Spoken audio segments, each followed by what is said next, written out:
bernama Bapak Sujai Kartasasmita yang dimana Nah, jadi sebenarnya asosiasi ini sudah ada sejak di tahun 1910.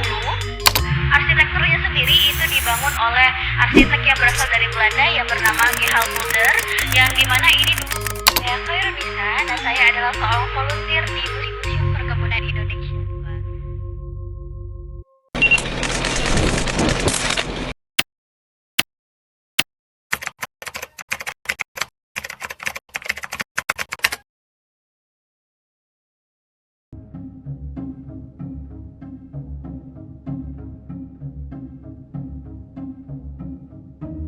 Oke, perkenalkan nama saya Khairunisa dan saya adalah seorang volunteer di Museum Perkebunan Indonesia 2. Oke, kita akan membahas sedikit mengenai sejarah dari Museum Perkebunan Indonesia. Terlebih dahulu saya akan menjelaskan mengenai sejarah gedung dari Museum Perkebunan. Oke, jadi gedung kita ini itu adalah gedung Afros dahulunya, yang dimana ini merupakan dari Asosiasi Perusahaan Perkebunan Sumatera yang pertama kali dibangun itu di tahun 1918 sampai dengan 1919. Nah, jadi sebenarnya asosiasi ini sudah ada sejak di tahun 1910 dan dibangun oleh beberapa perusahaan-perusahaan perkebunan.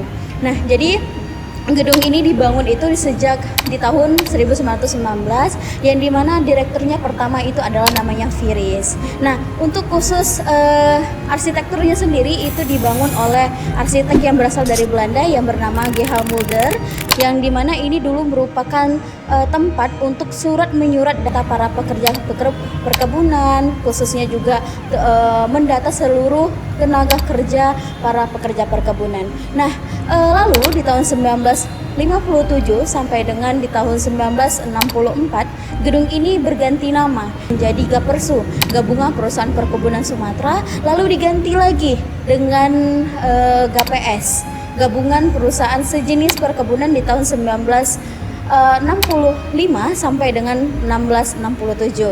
Lalu sampai dengan hari ini, tepatnya 1967 sampai dengan hari ini, gedung ini resmi berganti nama menjadi BKS PPS atau Badan Kerjasama Perusahaan Sumatera.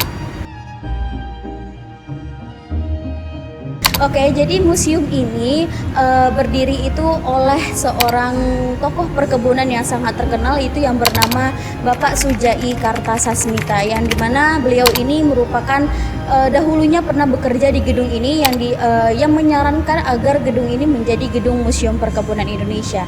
Nah, gedung Museum Perkebunan Indonesia itu sudah ada dua tempat, yang dimana berada di Jalan Brigjen Katamso, itu merupakan Museum Perkebunan Indonesia pertama depan PPKS, yang lalu kedua itu berada di sini, yaitu di Jalan Pemuda nomor 2, tepatnya berada di satu gedung BKS PPS. Oke, jadi untuk para masyarakat Indonesia khususnya Kota Medan, Indonesia itu khususnya Medan itu adalah dikenal dengan sejarahnya perkebunan. Jadi untuk masyarakat semuanya, ayo datang ke Museum Perkebunan Indonesia agar tahu bagaimana sejarah Kota Medan dahulunya, bagaimana Kota Medan ini terbentuk itu akibat dari perkebunan. Dan juga darinya kita bisa mengetahui perkebunan, kita juga bisa mengetahui sejarah banyaknya lagi masyarakat dulu yang pernah datang ke Indonesia untuk berkebun, ya, khususnya apalagi orang-orang yang kita ketahui orang Belanda itu jahat, ternyata sebenarnya enggak. Jadi ayo semuanya teman-teman untuk ikut datang dan ke Museum Perkebunan Indonesia. Oke.